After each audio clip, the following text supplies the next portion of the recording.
The challenge is that you have to do this with super high resolution in time measurement. So we talk about picoseconds of precision, and the whole at very low power consumption because all those meters are battery driven. And this is exactly what we offer with our front ends. And UC23 is the latest product that's topping, let's say, with respect to performance and power consumption here.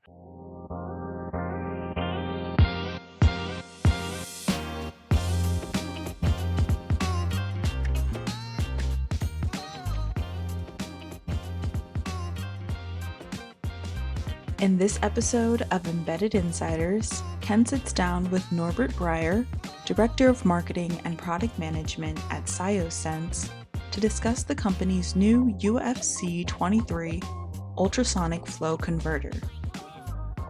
Next is a special segment recorded live from COMPUTEX 2026. Ken sat down with James Huang, Chairman of TAITRA, to discuss the vision behind this year's trade show and exhibition in Taipei, Taiwan, and the trends shaping the future of technology. But first, Ken provides a recap of some of his recent travel and some of the upcoming events hosted by Embedded Computing Design.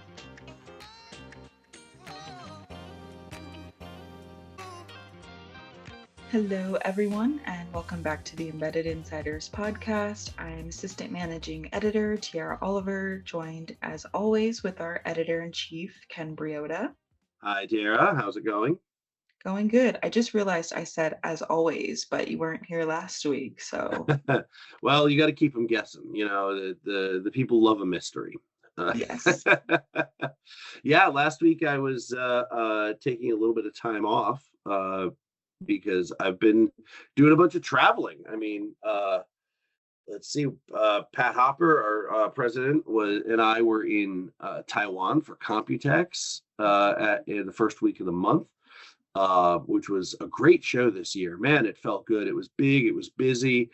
As you might imagine, tons of AI at the edge stuff, but really positive in that it felt like it was about practical solutions, not about just prototypes or proofs of concept or whatever. It was like really focused, building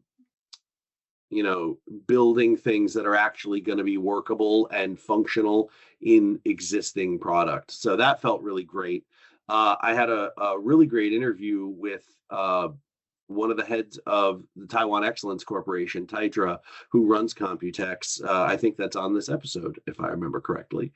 So we had a great talk about COMPUTEX and sort of about some of the tech that he was excited about from the show. So that's coming up for you folks hanging out there. And then just the last this week, at time of listening, Monday and Tuesday, I was in Chicago for Automate, which has become a really big show. 50,000 people there. It was in Detroit the last bunch of years, and then this year in Chicago at the McCormick Center. And then next year it's going to be in Vegas. So this show just keeps growing and growing. Obviously, it's about industrial automation. It's about robotics. But again, I had some great conversations with folks about AI and automation, specifically with reference to this joining of the IoT and embedded and AI and edge and in sort of one functional layer that some folks are calling physical AI, with the adding in of these new agentic and agent tools. I don't love that term, as everybody knows. I've done a million rants about it now. But the idea of all of this compute and function being built to the custom solution to solve the problem is what every conversation was, and it was really, really great. There's going to be some highlights in this week's In Case You Missed It episode on Friday, so folks can check that out on YouTube if they want. But some great great interviews and videos that are already up on YouTube that folks can check out on our YouTube channel. But really, really good stuff from Automate also. Awesome. I mean, it sounds like June has been quite the month for you. Oh yeah, well, I mean, it's not over yet. When folks are hearing this, I am in the process of hosting our CRA virtual summit. The EU's Cyber Resilience Act is coming up fast in terms of I think the next compliance deadline is in September, and that's a disclosure deadline for anyone doing any internet related business in Europe. So functionally everyone, unless they are already regulated to adhere to standards that are higher than CRAs. So like a lot of automotive stuff is already regulated to a higher cybersecurity standard even. This is for folks who have not previously been regulated to such a high standard, but that is still a lot of companies. And so we're doing this whole virtual event right now. You can still register and join. The sessions began at 10 a.m. Eastern time here in the US, but we're running all day with great sessions, great information. So if you're doing business in Europe, you should probably think about joining. It's free. Check it out. Hope to see you on the call. Let me know in the chat if you're joining us because you heard this podcast.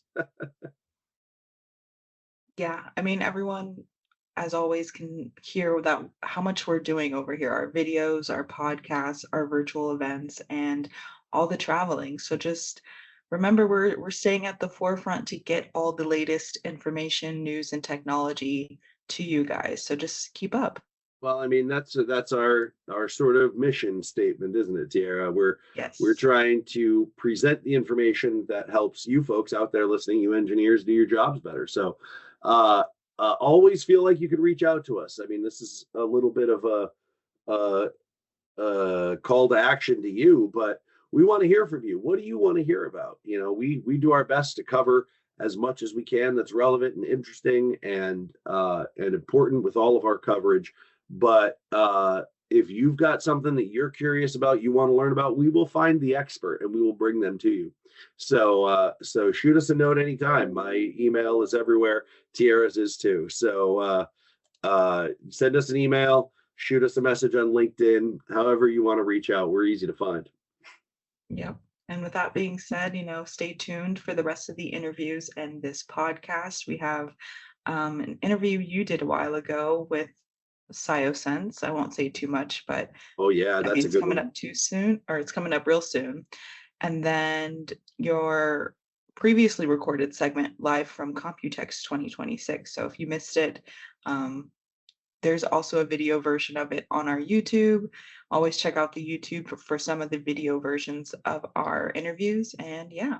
If you missed it, that must mean that you aren't subscribed. So join us over on YouTube after you finish listening to this podcast episode.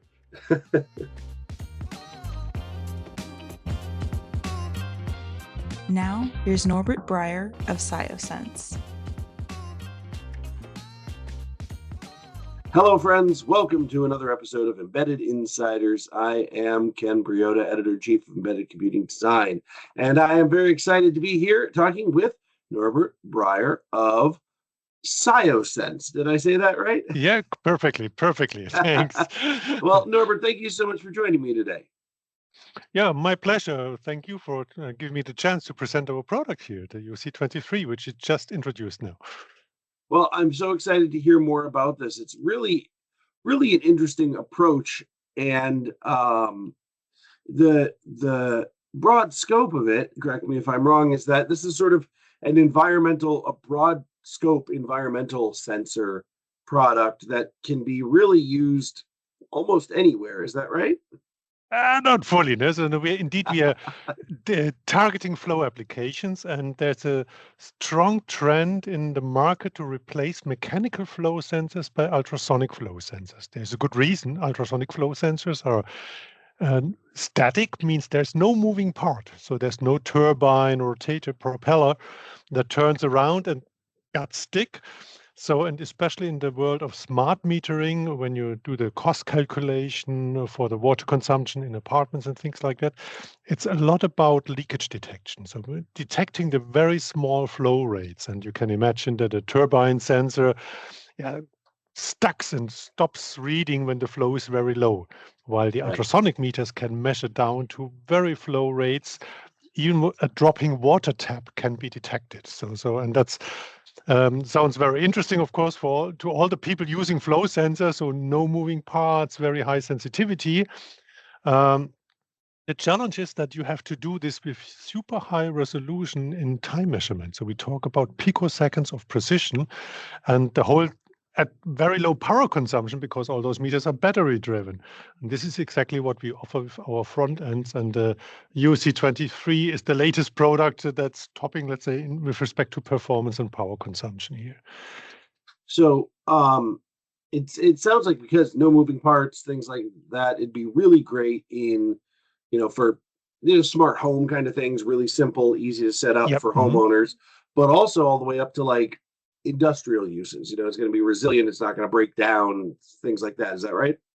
Correct. So we get a lot of interest from manufacturers of cooling systems, of AC/DC converters, everywhere, even medical equipment, everywhere where you cool, for example, systems, and you want to be sure that the cooling liquid is really flowing into your sensor. Think of all the big data centers for AI, so they have to cool their processors, and of course they want to be sure that they really get cooled, and uh, there is an increasing interest in flow sensors. And of course, then you want to have ideally a reliable one that runs for 20 years if possible. And that's exactly where the ultrasonic technology comes in. And we offer, let's say with the UC23, we have a pure IC that can manage the whole thing, but we also offer modules that provide a complete sensor if you look for that. Well, you read my mind, because I absolutely want to talk about the data center use case a little bit with you, because so many of the data centers are trying to, avoid the overuse of water, in the newer designs by having these closed loop systems, but that's reliant upon the amount of fluid in those systems remaining constant. Is that sort of one of those? I mean, you said it already. So as a use case, you're seeing that monitoring these closed loop systems, making sure that they're not losing fluid to evaporation or leakage or anything else as they maintain their temperature. Yeah, exactly. That's one aspect. Another aspect is also to keep, let's say, to have a high efficiency of those cooling systems. So it means, of course, you don't want to overrun the pump so that they're pulling the cool liquid in the system while it's not needed. So indeed, what you do is you monitor the amount of liquid and the temperature of the liquid. So and from that, you can calculate how much energy do I get out of my processors. And by that, you can optimize it. And I know that customers, pump manufacturers, for example, did calculations, and they found that the power consumption of the pumps can be reduced by something like 10 to 20% while measuring the flow, so that the efficiency of this cooling systems really can be optimized. And with the high power consumption, this is of course a relevant element in the calculation for such a data center. Yeah, absolutely. I want to get a little bit esoteric here, just simply because fluid dynamics are really interesting to me. And the idea of, all gases are fluids in a sort of chemistry and physics sense. So how far can such a flow meter, be stretched if it's ultrasonic? Are we talking about being able to monitor not just liquids but gases, and is it going to be sensitive enough to sort of measure things beyond flow, like chemical makeup, this is denser than I expected, and things like that? No, indeed. So the sensors, the front ends are used in gas flow sensors, like the residential one, the residential gas meters, even industrial gas meters. You could build also, let's say, the flow rate monitors in building ventilation systems, things like that. But in the end, it's really the flow rate that you can measure. So you can it's hard to detect the gas itself. So what could be an option, this is something that is evaluated, is that's like in gas meters, for example, that you at least measure the concentration of, for example, hydrogen that is added to the natural gas. Such Right. things would be possible. So because we measure, let's say, in the end, the travel time, and from the travel time, we can calculate on one side the flow rate, but on the other side also the speed of sound. And when we know the speed Sure. of sound and we know the temperature, then we can do an estimation on the concentration within the gas, at least a rough, for example, concentration ratio between hydrogen and natural gas, things like that. This could be Right. measured. So, but it's not a, let's say, detailed gas sensor in there. That's awesome. And so this is available for folks to find out more about now, right? Yeah, right. Yeah. Mhm. And where should folks go to find out more?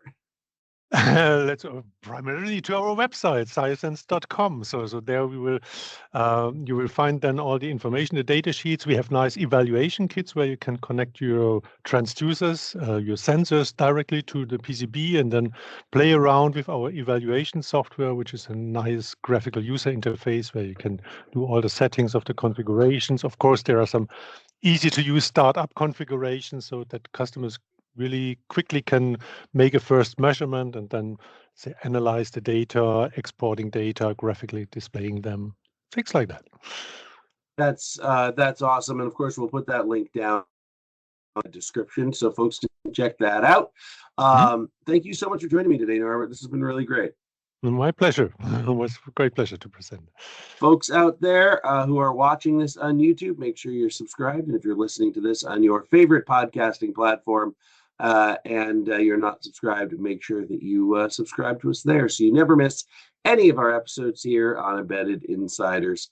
I've been Ken Briodagh, Editor-in-Chief of Embedded Computing Design, and your host, and you've been marvelous. Thanks again, Norbert, and we'll talk to you again soon.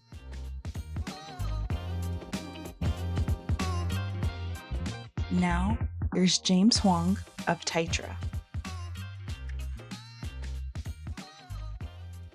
Hello, friends, engineers, developers, and all the embedded professionals out there. Welcome to a very special segment of Embedded Insiders podcast. I am Ken Briodagh, Editor-in-Chief of Embedded Computing Design, as always, and I am so excited to be here with my special guest, James Huang, Chairman of TAITRA and host of the amazing COMPUTEX 2026.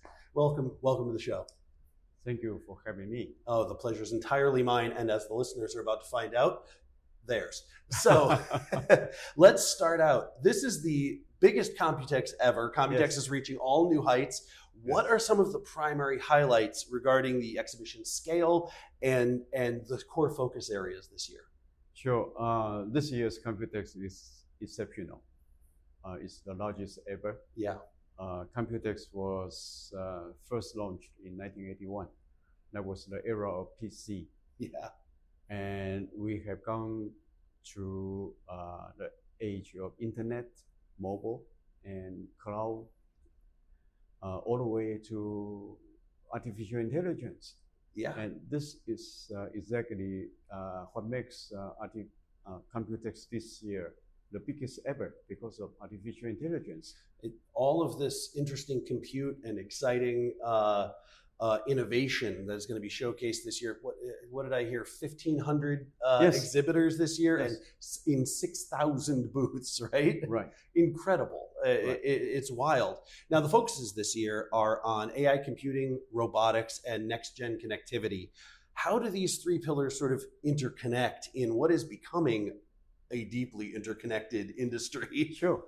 COMPUTEX, this year's COMPUTEX is actually the story of artificial intelligence in the 21st century.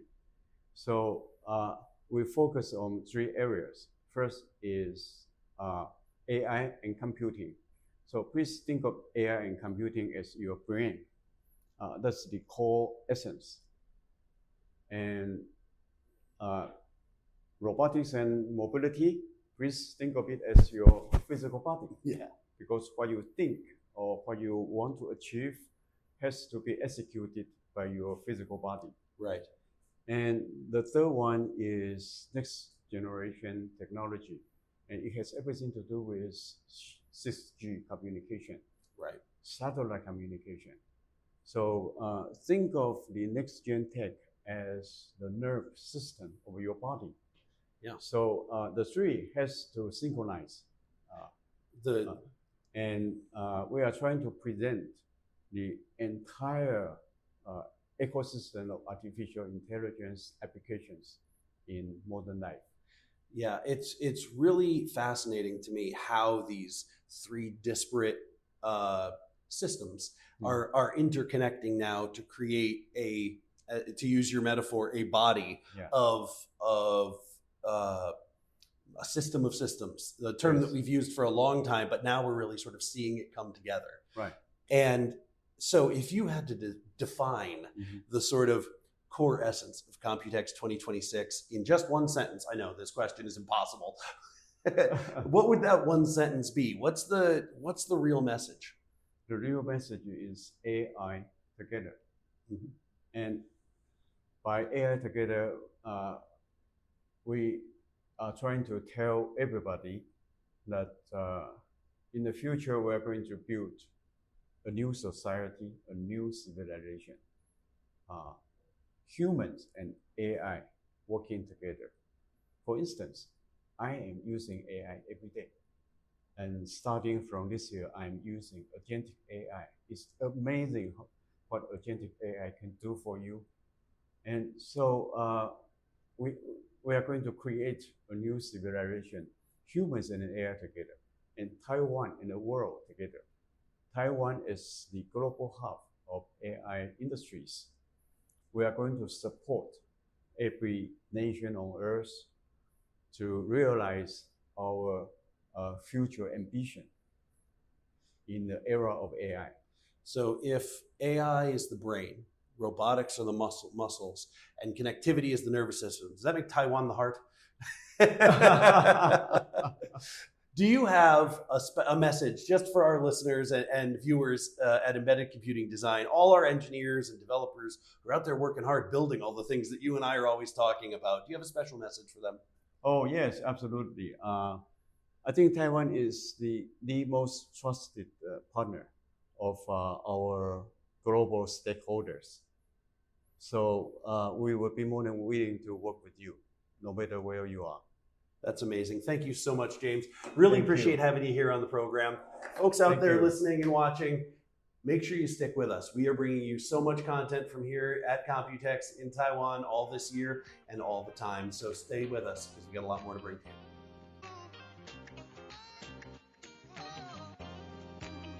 Thanks for listening to this edition of Embedded Insiders.